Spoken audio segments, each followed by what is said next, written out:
she was sitting alone at the wedding, until the billionaire CEO whispered, "Pretend I'm yours." She was sitting alone at the wedding. No one asked her to dance. No one even looked her in the eye. Until he walked in. Grayson Hale, the country's most private billionaire, entered the room like he owed nothing to anyone and headed straight toward her. Without a smile, without hesitation, he leaned in and whispered, "Pretend I'm yours." It was supposed to protect her, just for one night. But what started as a simple act became the beginning of something neither of them expected: real love, old secrets, and a truth that could destroy everything.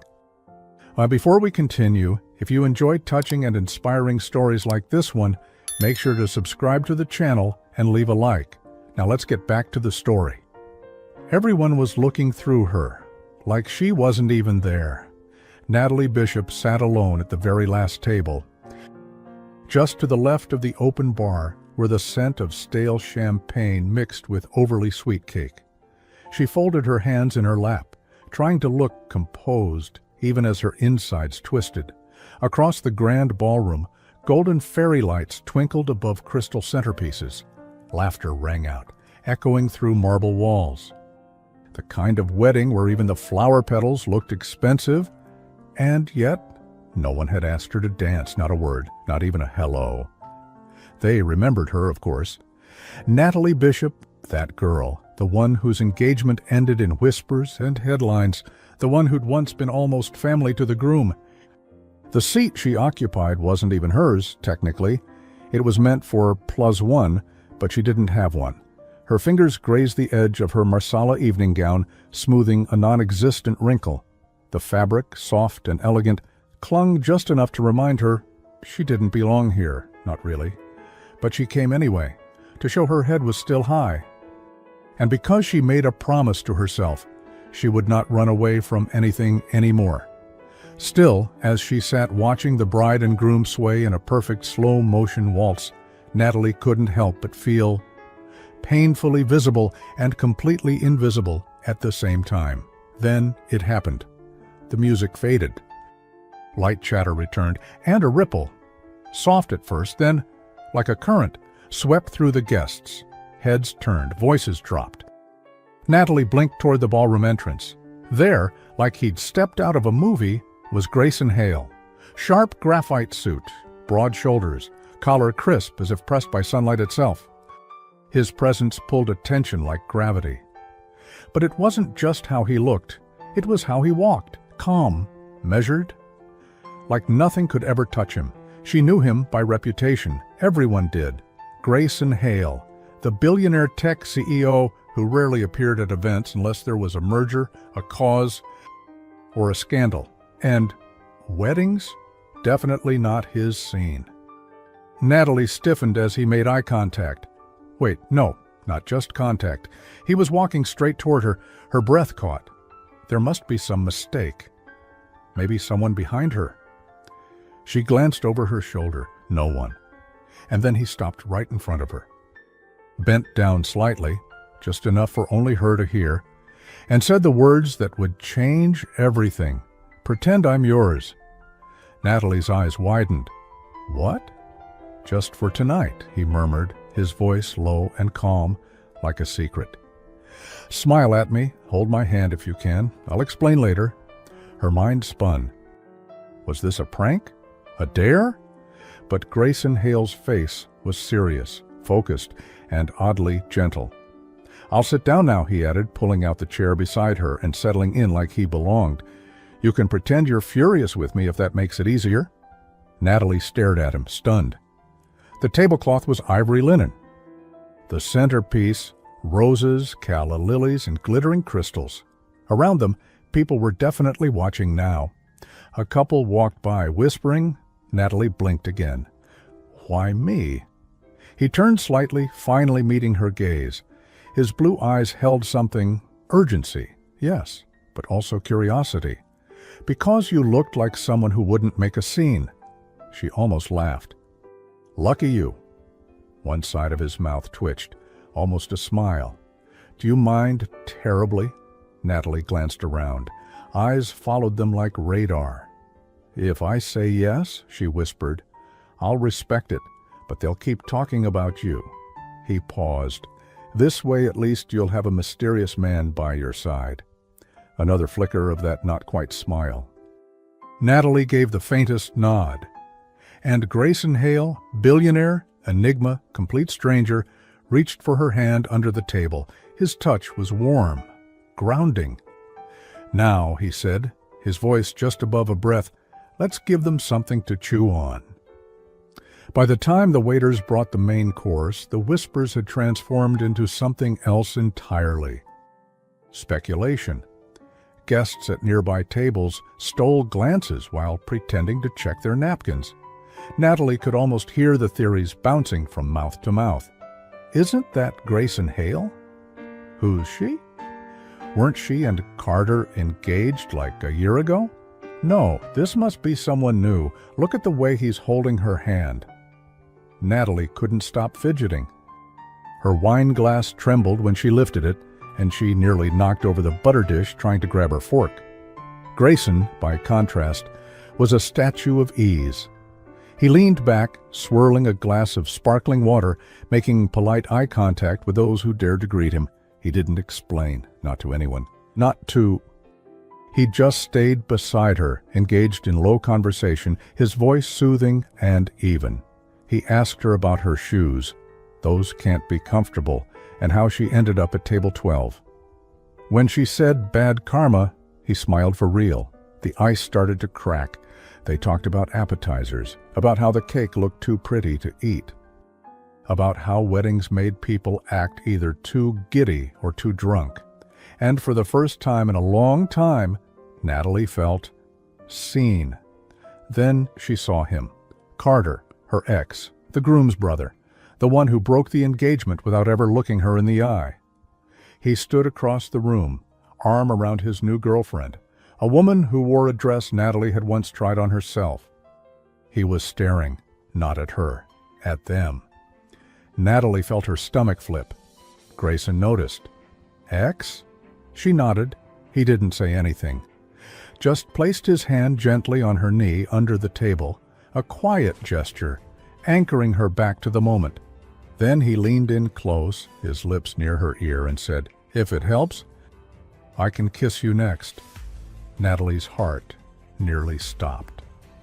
Natalie laughed, quietly, nervously, the kind of laugh people give when they're not sure if they're being teased or tested. "You're joking," she said, squinting at him. "Aren't you?" Grayson leaned back in his chair, looking as relaxed as someone asking for the time. "I said if it helps, I'm not pressuring you, but he's still watching." She didn't have to look. Her spine already told her. Carter was across the room, probably clenching his jaw the way he always did when he didn't get his way.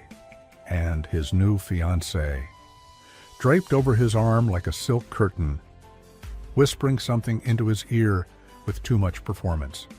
Natalie swallowed hard and turned her focus back to her plate. The salmon had gone cold. The asparagus was limp. And yet, the man beside her, this complete stranger, was offering her something she hadn't felt in over a year. Control. "I don't need a pity kiss," she said, trying to keep her tone light, though her voice came out tighter than expected. "And I didn't offer pity," Grayson replied just as gently. "I offered a distraction. There's a difference." She let out a breath. "You're very good at this." "At what?" "This fake boyfriend act?" He gave the smallest shrug. "I've had practice. I attend events like this 3 times a month. It's easier to navigate them with someone at your side, someone you trust." Natalie arched a brow. "You trust me?" "I trust your silence," he said, eyes gleaming. "You haven't asked who I am or why I showed up alone or what scandal I'm trying to dodge." "That's rare." She tilted her head, almost smiling. "So you are dodging a scandal?" He paused. "Let's just say my absence tonight would have raised more questions than my presence." There was a quiet beat between them. Not awkward, not tense, just real. Natalie looked down at her hands, then slowly reached for her glass of water. "Okay," she said finally, "but no kissing." "Understood," he said, holding up one hand in mock solemnity. "You'll be the picture of dignity. I'll just be the mysterious billionaire who's completely smitten." She rolled her eyes, but this time the smile came easier. Around them, conversations swirled. But something had shifted. Natalie could feel it. The cold judgment, the curiosity, even the quiet cruelty. It was all softening into confusion. And confusion she could handle. Someone nearby dropped a fork. A waiter tripped slightly on a loose tablecloth. Across the room, a bridesmaid actually dropped her champagne flute, watching the two of them speak. Grayson leaned toward her, just enough to make it look intimate.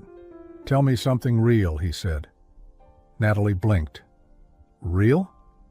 "Something true, something that's not part of the act." She hesitated. "I haven't worn heels this high in over a year. My toes are numb," he chuckled, a low, sincere sound. "Hi? That's perfect." She nodded toward his glass. "Your turn." He took a sip, then said, "I didn't come for the wedding. I came for you." Natalie's smile froze.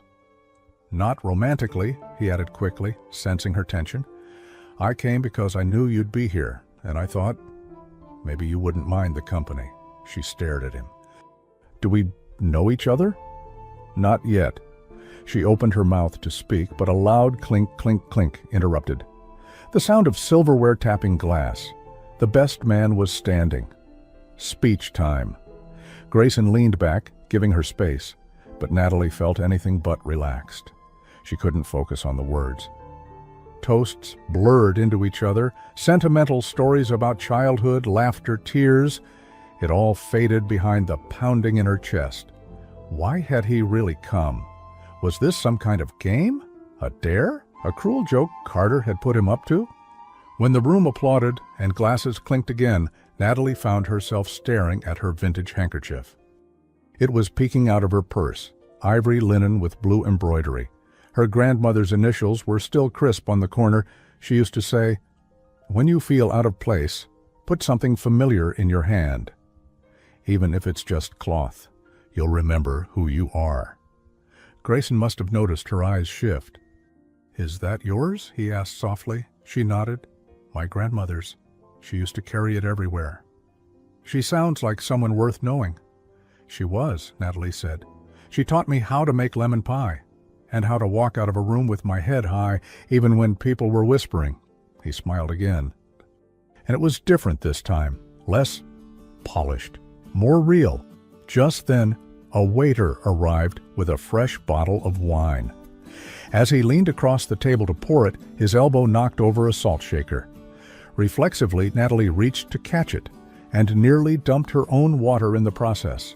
"Oh," she gasped, pulling her dress back. Grayson caught the edge of her glass just in time.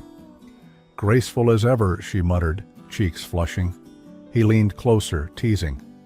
That was almost impressive. Almost tragic. She dabbed at her lap with her napkin, mortified.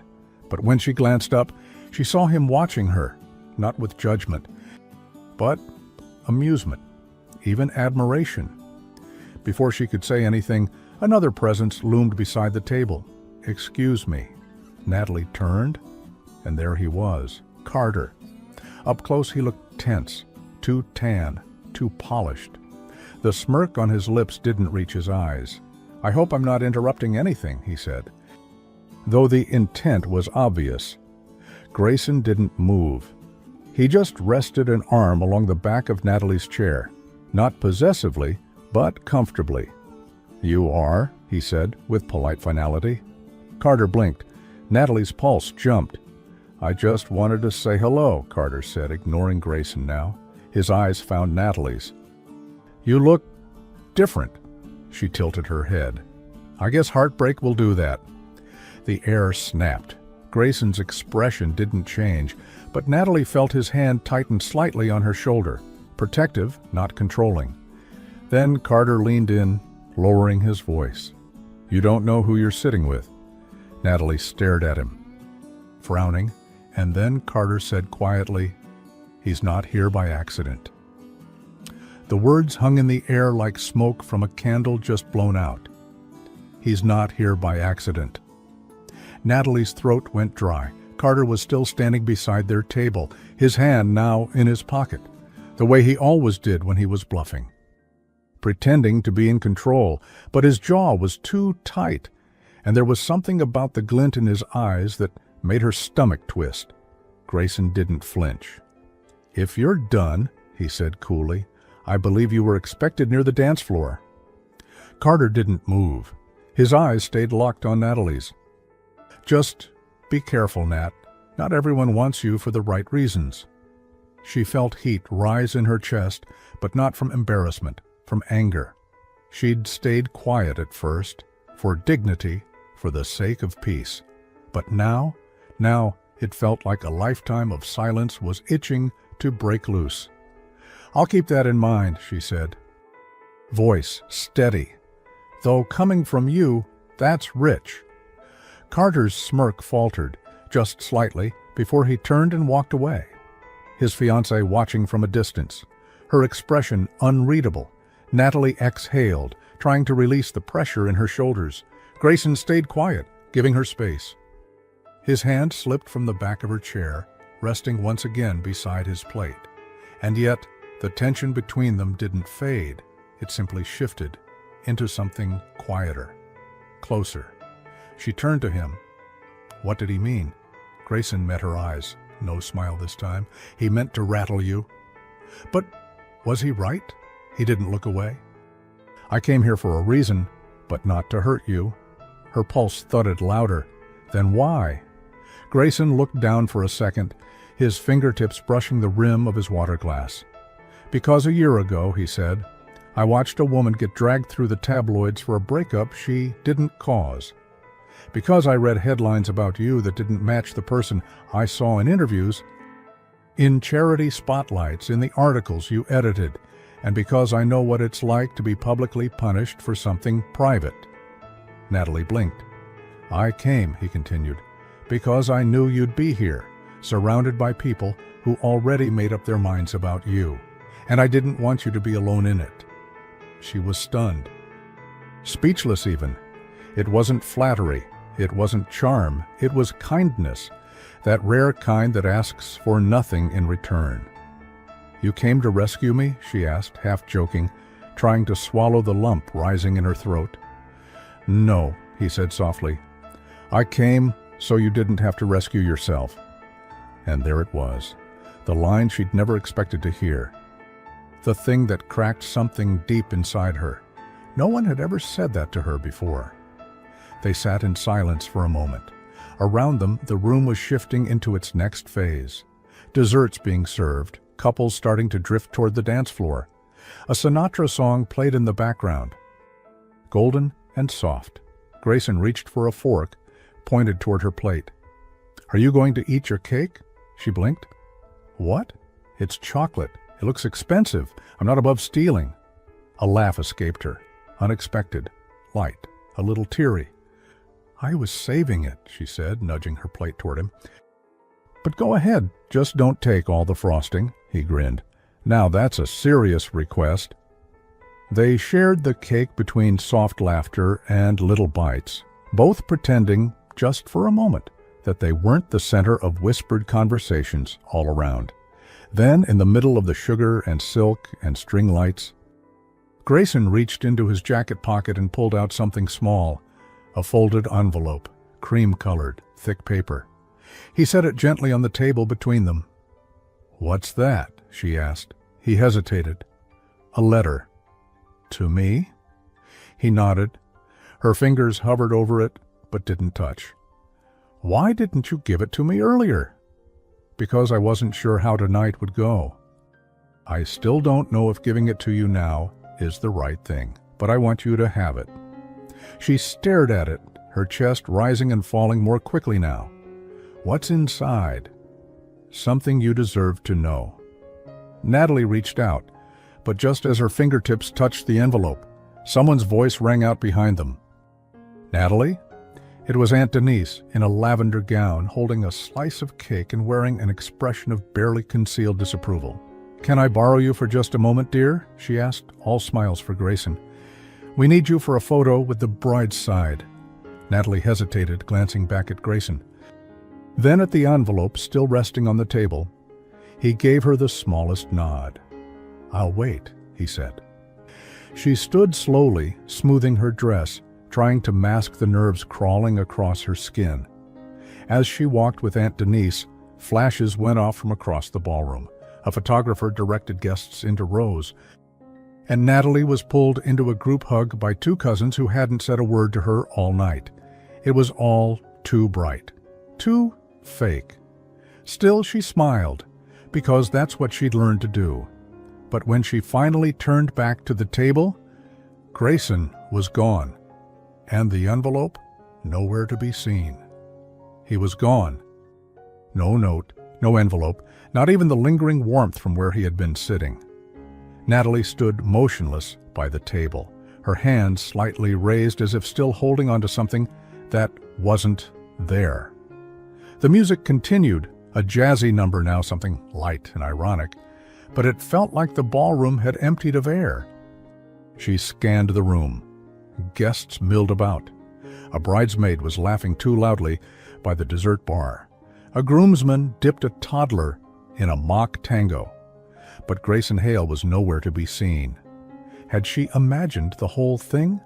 Her fingers grazed the tablecloth where the envelope had been just moments ago. The spot was clean, not a single clue that something so personal, so intentional, had ever existed. She sat down slowly, trying to steady her breath. Why would he leave like that, and take the letter with him? The ache that formed in her chest surprised her. She had just met him. This wasn't supposed to matter. But it did. A half-eaten slice of cake sat in front of her, one fork still resting on the plate. The frosting she'd asked him not to steal was still intact. He had listened. Every word. Across the room, Carter stood near the edge of the dance floor, whispering to a man in a tailored navy suit.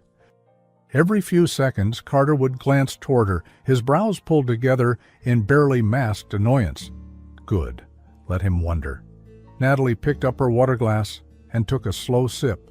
Then she did what her grandmother would have called a necessary moment of dignity. She reached into her purse, pulled out the embroidered handkerchief, and wiped her fingers and palms one at a time, slowly, deliberately. She folded it neatly like she'd been taught. Small things. They helped when everything else felt uncertain. "Miss Bishop?" The voice made her turn, gently British, low, apologetic. It was a man in a dark suit with a gold lapel pin. Late 50s. Kind eyes. "Yes," she replied, adjusting in her seat. "I was asked to deliver this to you," he said, extending a small square of thick paper. Her heart leapt, but it wasn't the envelope. It was an invitation, heavy cardstock, embossed edges. She took it and read the name at the top. Grayson Hale, private event. Tomorrow, noon. A cafe she'd never heard of, in the Arts District. No explanation, no message, just a time, a place, and her name written in ink at the bottom corner. Natalie looked up. Did he say anything? The man shook his head. Just that you'd understand. Of course he didn't. She wanted to be annoyed, she really did, but deep down, beneath the surprise and the confusion, was something she hadn't felt in months. Anticipation. Real. Awake. Electric. By the time Natalie left the wedding, the night air had turned cool and breezy. Her heels clicked softly against the stone steps as she made her way out. Coat draped over one arm, invitation tucked inside her clutch like a secret.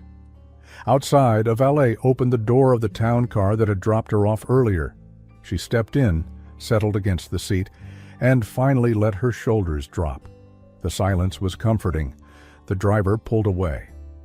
Streetlights slid past the windows like golden stars. Her hand found the invitation again, the weight of it, the texture. She ran her thumb over the edge. She didn't know what she was walking into tomorrow, but somehow she wasn't afraid. The cafe was tucked between a record store and a flower shop. Its front window hand-painted with pale blue script, Augustine's, coffee and clarity.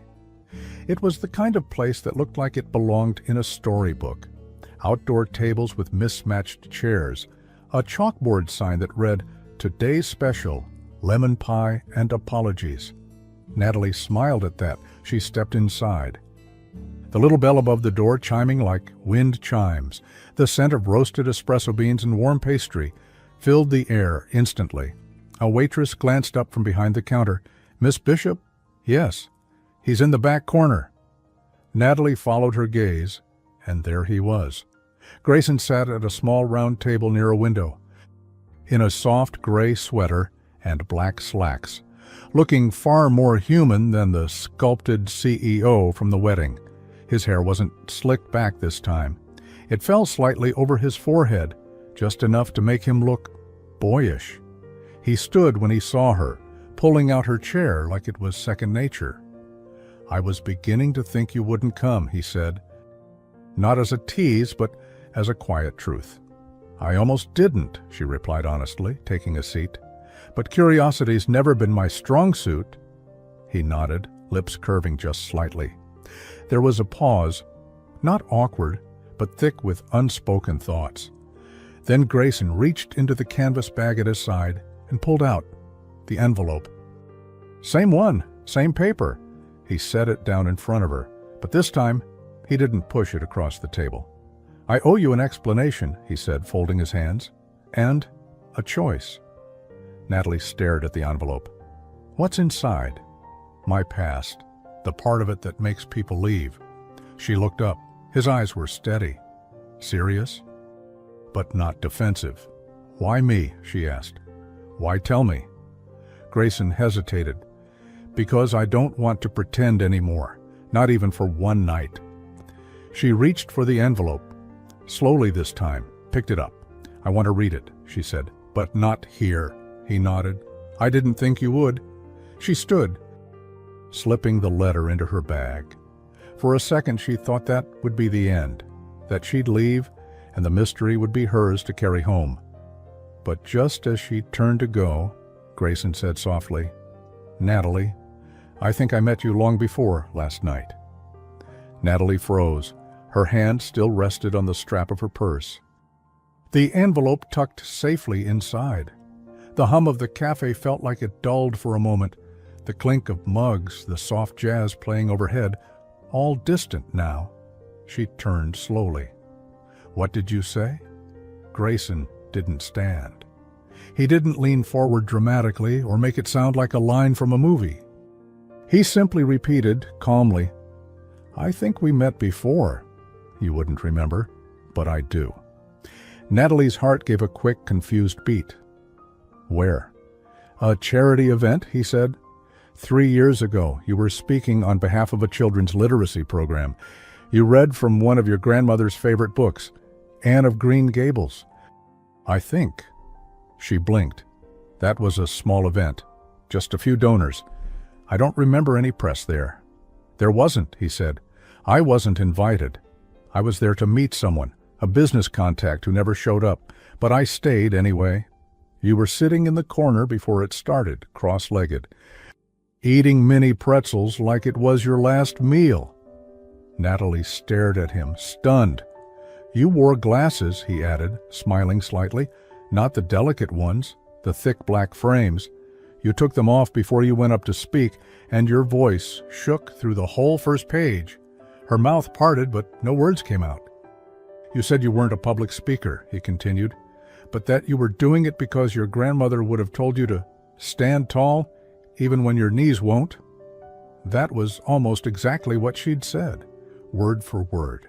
Her hands tightened on the purse strap. "You remember that?" she whispered.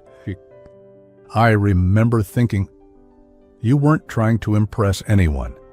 You were just trying to be brave, and I never forgot it." A silence stretched between them, intimate and overwhelming. Natalie felt like her heart had stepped forward, even though her body hadn't moved. "Why didn't you say anything back then?" she asked. He gave a soft chuckle, mostly to himself. I wasn't the man I am now, and you were engaged to someone I already didn't trust. Natalie winced slightly, caught between gratitude and embarrassment. That part of my life was a storm. He nodded. Sometimes we walk into storms thinking they're shelter. That struck deeper than she expected. She looked away for a moment, pretending to glance around the cafe, but really just trying to collect herself. Outside the window, a woman with a stroller paused to adjust a sun hat on her toddler. A florist across the street arranged sunflowers in buckets. Everything felt normal, sweet, ordinary. But inside her chest, Natalie felt something shifting, quiet, but unmistakable.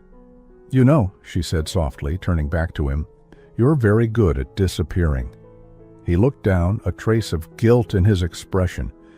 "I wanted you to have a choice, without me sitting there watching you read it." "The letter," he nodded. "And what would it have said if I opened it last night?" Grayson hesitated. "That I've been carrying a reputation I didn't earn, and running from a past I didn't know how to fix." Natalie tilted her head. Running from what? He opened his mouth to answer, but before the words came out, the cafe door chimed again. Two women entered, both dressed in pale business blazers, sunglasses perched on their heads. One of them spotted Grayson and stopped cold. "Oh, my God." Natalie blinked. The woman, tall, blonde, flawless, walked straight toward their table. "Grayson Hale," she said loudly, tossing her hair. "So this is where you've been hiding." Grayson straightened in his seat. Professional in a flash.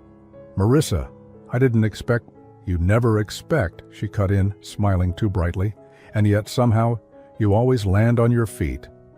Natalie watched, silent. The second woman, younger, quieter, hovered behind Marissa, awkwardly sipping an iced latte and clearly regretting tagging along. "I assume this is—" Marissa gestured to Natalie, waiting. "Natalie Bishop," Grayson said calmly. "Marissa Vale. We used to work together." "Work together," Marissa echoed with a smirk. "Is that what we're calling it now?" Natalie felt her stomach sink. The comment wasn't loud, but it was sharp enough to draw blood. Grayson's expression didn't change. "We're having a private conversation, Marissa." "Oh, don't worry, I won't interrupt." Marissa leaned closer to Natalie, lowering her voice just enough. "But I'd be careful. He's very good at making things sound like fate." Natalie didn't flinch. She met the woman's gaze with a calm that surprised even herself. "And you're very good at making things sound like warnings." Marissa blinked. Clearly not expecting a comeback, Grayson stood now, placing himself gently between the two women. "Let me walk you out," he said to Marissa, tone firm. She gave Natalie one last parting glance, part curiosity, part disdain, then turned and clicked her heels toward the exit. The bell chimed again. Silence returned. Grayson sat back down, slowly. "I'm sorry," he said. Natalie smoothed the edge of her napkin, her expression unreadable. "You don't have to apologize for your past." "I'm not," he said. "I'm apologizing that it keeps trying to barge into my present." She met his eyes again. "Is that what this is, your present?" He didn't answer right away. Instead, he reached into his coat pocket and pulled out something small, a key. Simple. Silver. With a ribbon tied to it, deep marsala red. She stared at it. "What's that?" "A storage unit," he said. "There's something inside I've never shown anyone. But if you're willing, I'd like to show you." She hesitated, her pulse kicking up again. "Right now?" Grayson nodded. "It's 10 minutes away. But if you come with me, things will change." Natalie looked down at the key, then back at him, and just as she reached out to touch it, her phone buzzed on the table. Unknown number, she frowned and answered, "Hello?" The voice on the other end was cold, crisp, female. "If you want to know who Grayson Hale really is, check your inbox in 5 minutes." Natalie stared at her phone. The call had ended. No name, no explanation. Just that one cryptic sentence, delivered like a threat. If you want to know who Grayson Hale really is, check your inbox in 5 minutes. She lowered the phone slowly, her fingers trembling just slightly. Grayson was watching her. Concern flickered in his expression, but he didn't press. Everything okay? She looked at him, at his steady blue eyes, the soft lines near his brow, the way he was holding that small silver key between his fingers, like an offering. Natalie forced a smile. Wrong number, I think. He didn't believe her, but he respected her silence. For a moment, the cafe felt too quiet, too bright. Her chest buzzed with nerves, and not the good kind. Not butterflies, but warning bells. She reached for her purse slowly. I think I need some air. Grayson stood as she did, gentleman by instinct. Want me to walk you? No, she said, too quickly. It's fine. I just need a minute. He paused, then nodded. I'll wait here. She stepped outside into the sunlight, cool and sharp against her face, and crossed the sidewalk to a little bench tucked beside the flower shop. The smell of fresh roses hit her like a memory, soft and uninvited. Sitting down, she pulled out her phone. The screen blinked. One new email. Subject, before you trust him. Her stomach twisted. She tapped it open. Inside was a single link. No body text, no sender name, just www.halerecordsarchive.com, closed case, 98724. She stared at it. Part of her didn't want to click. Part of her wanted to delete it, walk back in, and pretend the last 5 minutes never happened. But that wasn't who she was anymore. She tapped. The page took a second to load. Then it opened onto a scanned document, a police report from 6 years ago. Her eyes jumped to the header. Incident report. Private complaint filed. Grayson Hale. She skimmed. Fast, blurred, allegation, internal investigation, settled out of court. Non-disclosure agreements. Her breath caught. Then, no formal charges filed. Case closed by mutual agreement. Terms sealed. It didn't say what he did, or didn't do, just that something happened. Natalie felt the world shift slightly, not violently, not loudly, just enough to loosen her footing. She closed the screen, and sat there, still. A minute passed, then another, and suddenly a tiny, curious voice beside her asked, "Are you crying, or just mad?" Natalie turned. A little girl, maybe 5, sat on the bench beside her, swinging her legs, holding a melting scoop of strawberry ice cream with both hands. Natalie blinked. Neither, I'm just thinking. The girl considered this. My mom says when she thinks too much, she buys new pillows. Natalie laughed before she could stop herself. That's actually really smart. I know, the girl said, proudly licking her ice cream. Want some? Natalie smiled. I'm good, but thank you. Okay. A pause. You smell like flowers. Natalie looked down at her lap and gave a small, honest sigh. I don't feel like flowers today. The girl tilted her head. Sometimes bees land on flowers. That's not the flower's fault. Natalie blinked again. Her throat caught. Before she could answer, the girl's mom appeared, breathless and apologetic. I am so sorry. She talks to everyone. No trouble at all, Natalie said, her voice softer now. She's very wise. They left, and Natalie sat a moment longer, letting the breeze cool the confusion in her chest. Then she stood. She didn't delete the email, but she didn't reply either. Inside the cafe, Grayson stood when she returned. I was about to come looking, he said carefully. I just needed a moment, she replied. Then she nodded toward the key still sitting on the table. Are you still offering that tour? His eyes searched her face.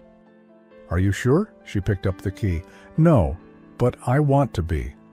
10 minutes later, they pulled into a narrow alley off the edge of the Arts District. The building was old brick and steel, weathered but clean. Rows of storage units stretched down a long corridor, bathed in dim afternoon light. Grayson unlocked Unit 24.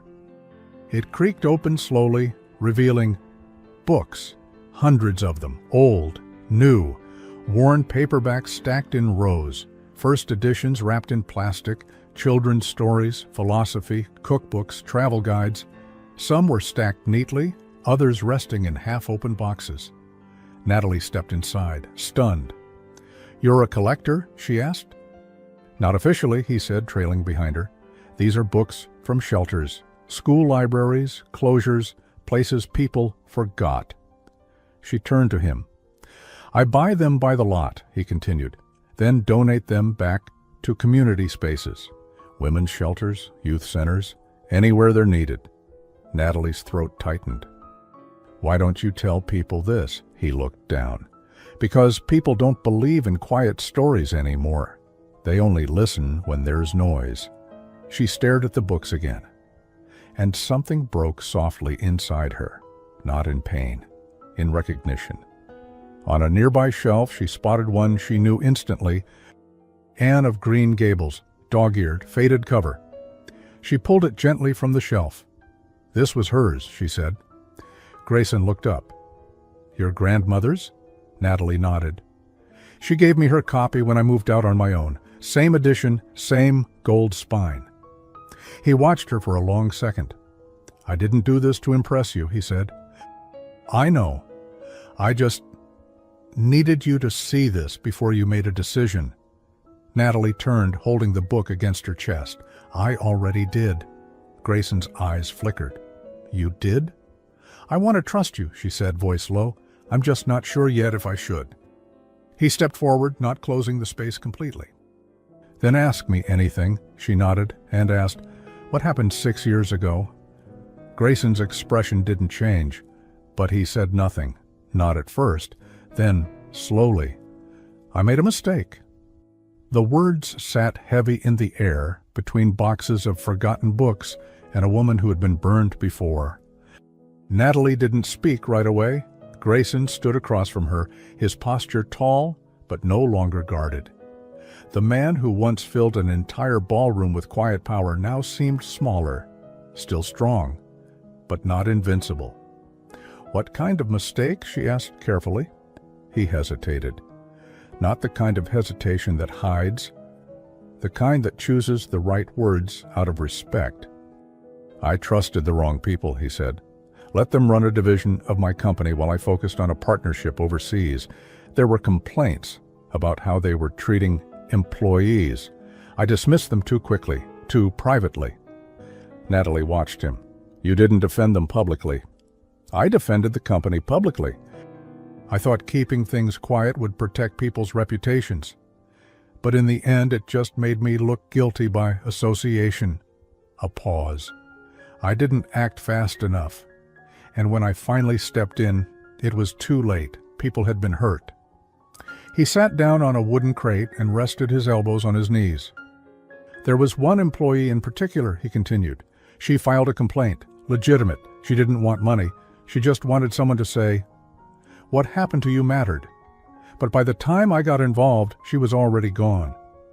Natalie said nothing, letting the silence stretch. "The settlement was her choice," he added. "She didn't want to speak publicly. I honored that. But it didn't matter. The headlines spun it anyway. CEO pays to stay silent. Whistleblower disappears after deal." Natalie sat slowly on a nearby stool, Anne of Green Gables still in her hands. "Why didn't you explain your side of the story?" He looked at her. "Because it wasn't about me. I failed her. Owning that mattered more than clearing my name." Natalie swallowed the lump forming in her throat. "I know what it feels like," she said quietly, "to be in the headlines for something that wasn't your choice. I know you do." She looked around the storage unit, the books, the gentle dust, the humble silence of a life he didn't show anyone. Then, back at him. "Why tell me all this?" Grayson's voice dropped. "Because you're the first person I've cared whether or not they stay." Outside, the sun had started to dip. Long shadows stretched across the alley. It was the kind of evening that invited reflection, quiet, golden, almost holy. They didn't speak as they walked to the car. Grayson opened the passenger door without asking. Natalie slipped in without comment. There was no need for conversation, not yet. Inside, the car hummed softly. The air carried a trace of leather and the faint scent of citrus. Halfway through the drive, Natalie finally spoke. "You know, I wasn't sure about you." Grayson glanced at her, amused. "I could tell." "But the books," she said, trailing off. "They're not the kind of thing you show someone unless you want them to understand you." "I do." She looked out the window.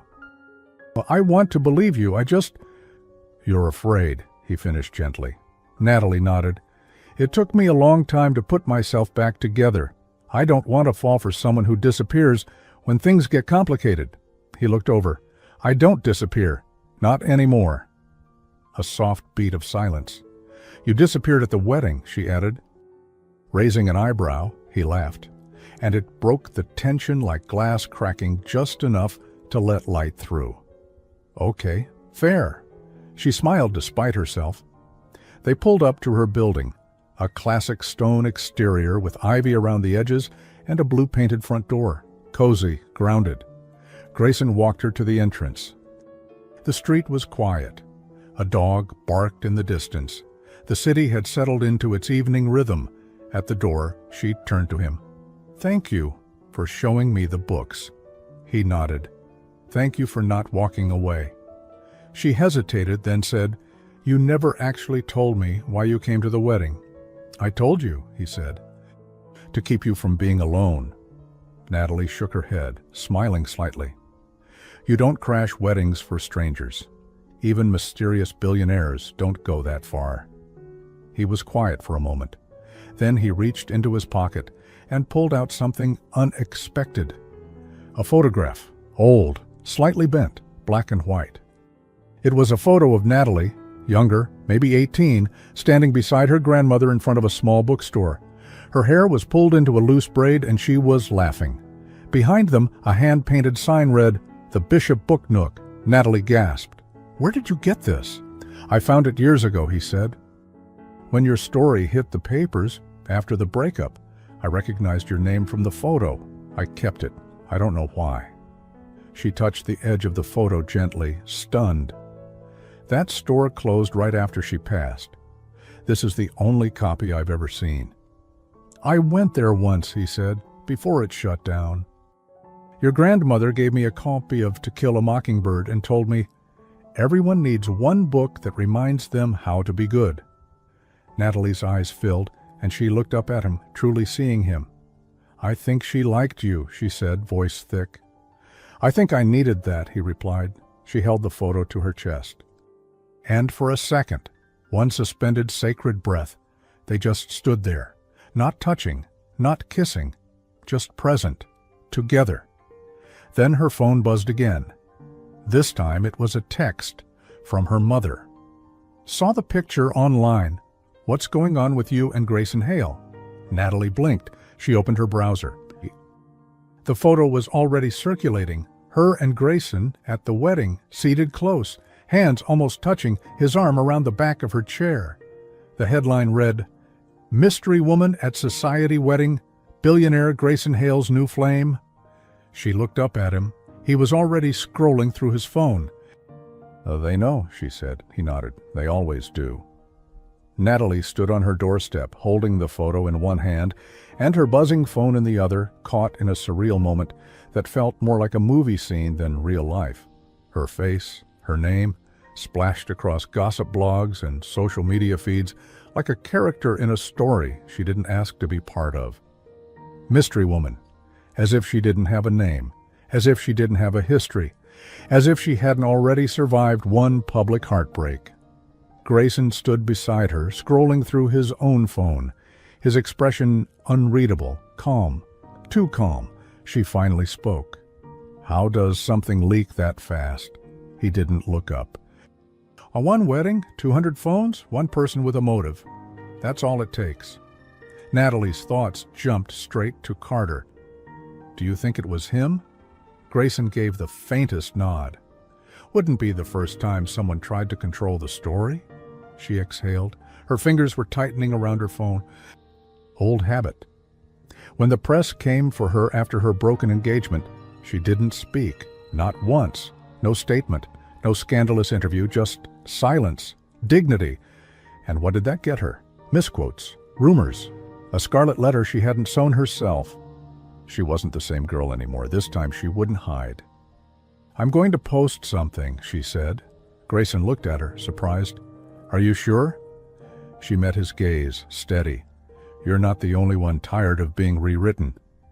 10 minutes later, she sat cross-legged on her couch, still in her dress, the vintage handkerchief laid gently beside her phone, a relic. A reminder? Her fingers hovered over the screen. She opened her camera roll, chose a photo she'd taken that afternoon without thinking.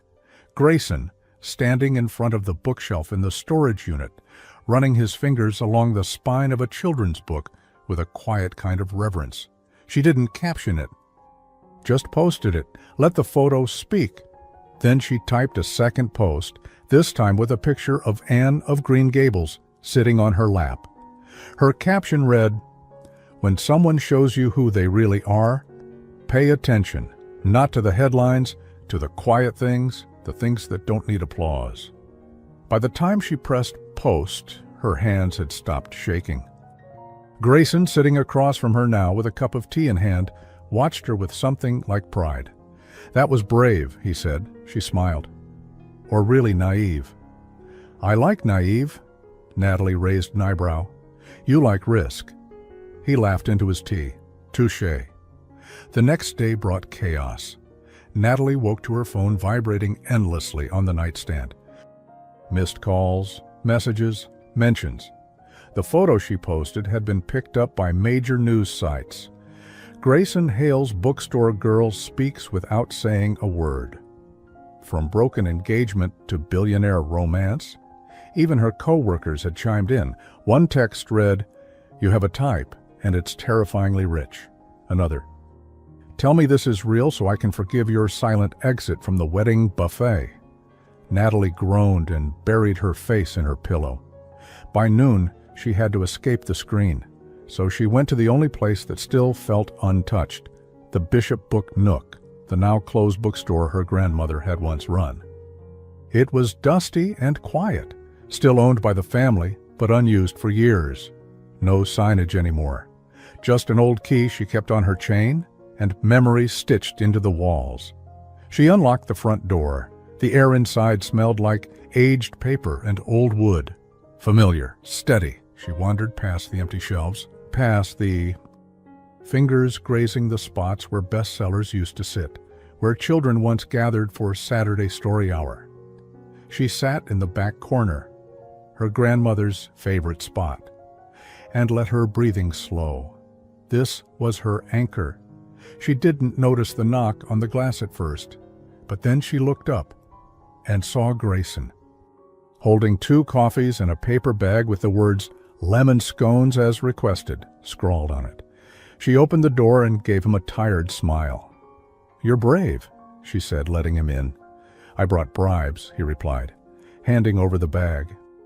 They sat on the floor together, backs against the shelf, surrounded by silence and the soft crumble of pastry. "This place is special," he said, looking around. She used to say it was more of a sanctuary than a shop. Smart woman. They ate in silence for a bit. Then Grayson asked, "How are you, really?" Natalie thought for a second. Tired, seen, a little overwhelmed. "But weirdly okay." He nodded. A long pause passed. Then she turned to him. "You know this can't stay private anymore, right?" "I know. And if people keep digging, it could bring back everything from 6 years ago." "I know. And that could affect your business, your reputation." Grayson set down his coffee. "And if I walk away now, what does that do to yours?" Natalie blinked. "I'm not leaving," he added, "but I'll follow your lead." She didn't reply right away. Instead, she reached for the handkerchief again, folded it carefully in her lap. "My grandmother used to say, 'Don't let the world shrink you to fit its fears.'" She sounds like she ran a lot more than a bookstore. "She ran people's hearts," Natalie said. smiling softly, just quietly. Grayson reached over and gently took her hand. It wasn't a grand gesture, not a movie moment, but it felt real, safe. Still, that safety was about to be tested, because just then, Natalie's phone lit up on the floor between them, a message from Carter. "You need to talk to me now, before the story breaks." She showed the screen to Grayson, his jaw tightened. Then he asked calmly, "What story?" Natalie stared at the message glowing on her screen.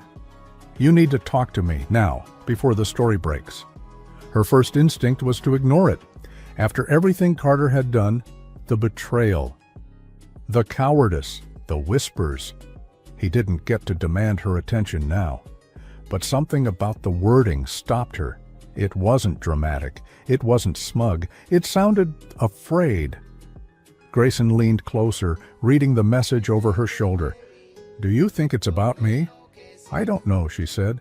"But he's not the type to bluff unless he has something to lose." She stood, brushing pastry crumbs from her lap. The bookstore around them felt smaller now, less like a sanctuary, more like a waiting room. Something was coming. "I'll go," she said. "Not alone," Grayson replied. She looked at him, steady, calm, unwavering. "No press," she said. "No driver, no drama." "Just us," he agreed. Carter chose a wine bar downtown, upscale, quiet, neutral ground. The kind of place where secrets were whispered between martinis and no one asked for a last name. Natalie walked in first, her posture tall, her expression unreadable. Grayson stayed a step behind, not as protection, but presence. Carter stood when they approached. He looked like he hadn't slept. "Thank you for coming," he said, glancing warily at Grayson. Natalie didn't sit. "What do you want?" He held up his phone. "There's a story being shopped to tabloids about you, not him." Grayson's brow furrowed slightly. Natalie's heart skipped. "What kind of story?" Carter swallowed. "About your dad." Everything inside her froze. "My father's dead," she said. "I know. But someone's claiming he falsified business records from one of his construction contracts, that the Bishop family used those funds to start the bookstore, and later the nonprofit your grandmother ran." Natalie blinked, stunned. "No," she said. "That's not true. He was a good man. He worked night shifts. I believe you," Carter said quickly. "But there are old emails, documents, someone's twisting it, and now they're linking it to you, saying your nonprofit work, your platform, came from stolen money." Grayson finally spoke. "Where did they get this?" Carter's jaw clenched. "I don't know, but it's someone who knew her family. They're calling it the bookstore lie." Natalie sat down slowly. Her fingers gripped the edge of the table. She had worked her entire life to build her name back after the engagement collapsed. She stayed quiet when they labeled her ungrateful, spoiled, even cold. But this was her family. "This is personal," she said softly. "It's deliberate," Grayson added. "Someone waited until she had something to lose." Carter didn't argue. "I came to warn you," he said. "Because no matter what happened between us, I know you're not the kind of person who builds her life on lies." Natalie looked up. Her voice was calm. "You don't get to act like a hero now." Carter flinched. She stood. Grayson followed without a word. They didn't speak in the car, not at first. Natalie kept her gaze fixed on the window, her breath fogging the glass. Her hands were clenched in her lap, not shaking, not panicking, just holding something down. Grayson finally broke the silence. "I can make a few calls, find out who's pushing the story." She turned to him, and for the first time in days, she looked tired. Not because of him, not because of the press, but because she'd spent her whole life trying to be good, and now someone wanted to paint her as something else entirely.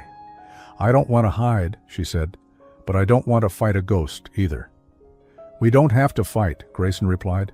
"We just tell the truth, on your terms." She nodded slowly. then looked down at her phone again. A new message had come in from her old college friend, now a junior editor at a lifestyle magazine. Just heard what's coming. If you want to speak, I'll make sure it's clean. Your voice, your way. Natalie stared at it. A door, a choice. She could run from this. Let it blow over. Hope the world forgot. Or she could speak. Own the truth before someone else distorted it. She took a deep breath and typed back, "Let's do it." Later that night, Natalie sat at her dining table, laptop open, fingers hovering above the keyboard. The article was hers to write. She wasn't sure where to begin. Until her eyes landed on the handkerchief. She reached for it, unfolded it gently, and for a moment she could hear her grandmother's voice again. Tell the truth like you're telling someone you love them. Gently, but with no apology. So she began. My name is Natalie Bishop, and my story does not begin with scandal. It begins with a man who built houses with cracked hands and a woman who believed in libraries more than lawsuits. She wrote late into the night. Grayson stayed nearby reading in silence, occasionally bringing her tea, never interrupting. He didn't ask questions. He didn't hover. But when she finally finished, when she pressed send, he stood behind her, rested his hands gently on her shoulders, and said the only word she needed, "You did good."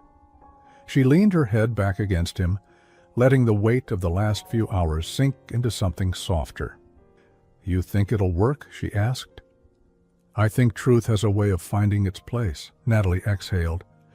Just then her phone buzzed again. It was from the editor friend. It's scheduled to publish at 7 a.m.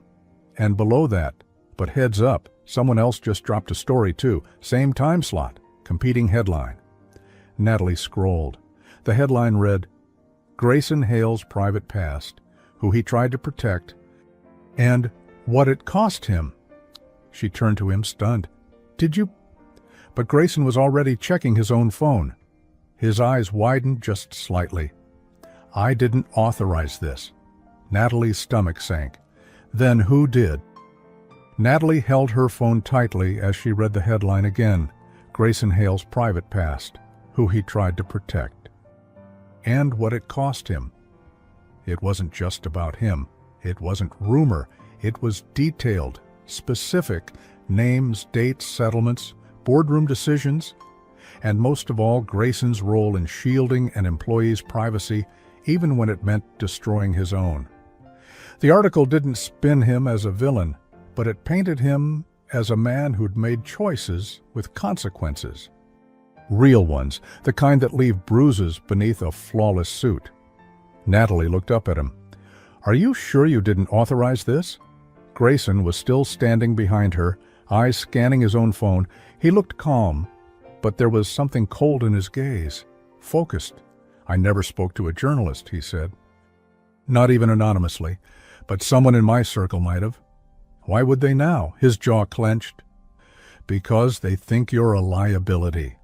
She flinched, not because she believed it, but because she understood how the world worked. Guilt by proximity, shame by association, and love? Love didn't always survive headlines. A silence settled. Then, Grayson said quietly, "There's one person who had access to both our histories, one person who knew where to look." Natalie blinked. "Who?" He turned to face her fully. Marissa Vale. Within an hour, they were outside a sleek glass-walled office building uptown. Grayson knew the security, knew the codes, knew exactly how to find her. Natalie stayed quiet on the elevator ride, not because she was scared, but because she needed her strength focused. When the doors opened, she followed Grayson into a corner suite with floor-to-ceiling windows and walls lined with awards. Marissa sat behind a desk, elegant as ever, her smile the kind that belonged on polished magazine covers, all gloss, no soul. "Well," she said, crossing her legs, "if it isn't my favorite mystery couple." Grayson didn't waste time. "You leaked both stories." Marissa's brows lifted innocently. "Me? Leak? Grayson, that's such an ugly word." You had access to my old documents, he said. And you used your connection to the Bishop family through Carter. Natalie stiffened. What connection? Marissa smirked. Oh, didn't he tell you? We dated briefly, right after your engagement ended. I suppose we bonded over our shared resentment. Natalie's stomach turned, not with heartbreak, but with clarity. This wasn't about one scandal. It was about control, about envy, about how dangerous small, bitter people can be when handed powerful tools. Why now? Natalie asked. Why go after me? Marissa stood, walked slowly toward the window, like a villain in a soap opera, except real and far more composed. Because people like you don't get to fall upward, she said, looking out over the skyline. You fall once, and you stay down. That's how it works for the rest of us. Natalie took a step forward. You're not angry at me. You're angry at the story people tell about me, the one where I survived. Quietly, with dignity. Marissa turned, that fake smile starting to crack. And now you're the one who gets the fairy tale ending? No, Natalie said, I get the truth. And that's enough. Grayson stepped in. We can file charges. You violated NDAs, slandered a family name, accessed documents without permission. Marissa didn't flinch. Prove it, he smiled. Not like before. Colder, professional. Oh, I already did, he said. You forgot. My legal team built the non-disclosures you violated. For the first time, Marissa's smile slipped. I've already sent a full report to my attorneys, Grayson added. You have 24 hours to issue a public statement retracting both leaks. Or we press charges. Marissa opened her mouth to speak, but no sound came out, and Natalie, for the first time in days, felt something bloom in her chest. Not revenge, relief. That evening, Natalie stood at her window, watching the city lights blink on one by one. The article she'd written, the one about her father, her past, her truth, had gone live, and the responses were overwhelming. Hundreds of comments, thousands of shares, women thanking her for her honesty, men telling her they'd known men like her father, young people saying they finally understood what dignity looked like under pressure. And somewhere in the middle of it all, one message from an unknown sender. Your grandmother would have been proud. That bookstore raised a woman the world needed. Natalie didn't cry. She just folded the handkerchief in her lap, slowly, gently, and whispered, "Thank you." Later that night, Grayson took her hand as they walked through a quiet street market. There were lights strung between the trees, and the smell of roasted almonds and hot cider drifted through the air. "Are you okay?" he asked softly. "I think so," she said. "You didn't deserve any of this. No one deserves it, but maybe we get to decide what we do with it." He stopped walking and faced her. There was a softness in his expression she hadn't seen before, not in boardrooms, not at weddings, not even in the bookstore. Just him. "Then what do we do now?" he asked. Natalie smiled. "Well, now we let people talk." "Again?" he teased. "They're going to anyway." He reached into his coat pocket and pulled out something small, a ring box, but when he opened it, it wasn't a ring. It was a key. Gold, delicate, familiar. She blinked. "Is this?" "It's the key to the Bishop book nook," he said. "I bought it." Her breath caught. "You... what?" "I bought the building, with your name on the deed. It's yours again." She stared at him. And before she could find the words, her mother called. She hesitated, then answered. "Mom?" Her mother's voice came fast, urgent. "Sweetheart, I just saw the retraction from Marissa, but that's not why I'm calling. Someone else just gave a statement, and it's going viral." Natalie blinked. "Who?" There was a pause, and then, "Carter." This is where everything resolves. Dignity is restored, love is confirmed, justice is served quietly, and the emotional threads that have been pulling us forward are finally tied with care and meaning. The ending will bring emotional closure, a full circle payoff with a symbolic object the handkerchief, and a warm, satisfying reflection. Let's finish this beautiful modern fairy tale with heart. Natalie stood still on the cobbled street, her mother's voice still echoing in her ear. Carter just made a statement. It's going viral. Her chest tightened, but not from fear this time.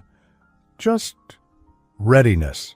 She ended the call and looked up at Grayson, who was watching her with that same patient steadiness that had carried her through the storm. "Well," she said with a wry smile, "my ex-fiancé is suddenly chatty." Grayson tilted his head, amused. "Should we find out what the prince has to say?" They sat on a bench nearby, under warm fairy lights strung between market stalls. Natalie opened her phone, pulled up the trending feed, and found it instantly. "Carter Bishop speaks. I failed her. I lied. She deserved better." Her breath caught. The video was raw, shot in a quiet room, no fancy production, no filters. Just Carter, looking straight at the camera. Nervous, pale, and maybe sincere, he started simply, "This won't fix anything, but it's time I said the truth. Natalie Bishop didn't ruin our engagement. I did. I let people believe otherwise because it was easier, because I was a coward, and because I knew she'd never defend herself at someone else's expense." Natalie's throat tightened. "I also knew what people said after, that she wasn't kind or that she didn't fit into the world we came from. But the truth is, she was the best person in the room, always. And I let that threaten me. So when I saw her with Grayson Hale and people started talking again, I panicked. I said things to people I shouldn't have. And those whispers helped feed the very stories that tried to bury her. I'm not asking for forgiveness, but I'm asking the world to stop punishing the wrong person." The video ended with a simple line. "She's not a mystery woman. She's Natalie Bishop, and she's always told the truth, even when it cost her everything." Natalie stared at the screen, silent. Then she closed it, not out of anger, not from overwhelm, just peace. "He did it," she said softly. Grayson nodded. "He did. I never thought he would. Sometimes people grow up in the final hour." They sat there a moment longer, watching the lights sway in the breeze. Then Natalie turned to him, her expression gentle. "I'm not angry anymore," she said. "I didn't think you were. I think I just needed to hear someone else say what I already knew." He smiled at that. They stood, walking slowly back toward the car. A week later, the world had changed. Not loudly, but meaningfully. The Bishop Book Nook reopened. Quietly, soft launch, no photographers. Natalie's mother brought a pie. A few former customers came by with flowers. A child sat on the floor with a picture book, shoes kicked off, as if nothing had ever changed. The shelves weren't full yet, but they would be. Natalie stood near the counter, adjusting a stack of newly donated novels. A small brass plaque had been installed on the wall above the reading nook. It read, "For every woman who stood tall, even when her knees shook." In memory of Eleanor Bishop. She touched the edge of the plaque with one hand and reached for her handkerchief with the other. Grayson was across the store, flipping through a copy of To Kill a Mockingbird. He looked so at home there, so quietly right. She walked toward him. "Looks familiar?" she teased. "I still remember the copy your grandmother gave me, first edition, gold spine. She would have liked you. She'd have made me earn it. She did that to all the good ones." He closed the book gently. "So, what happens now?"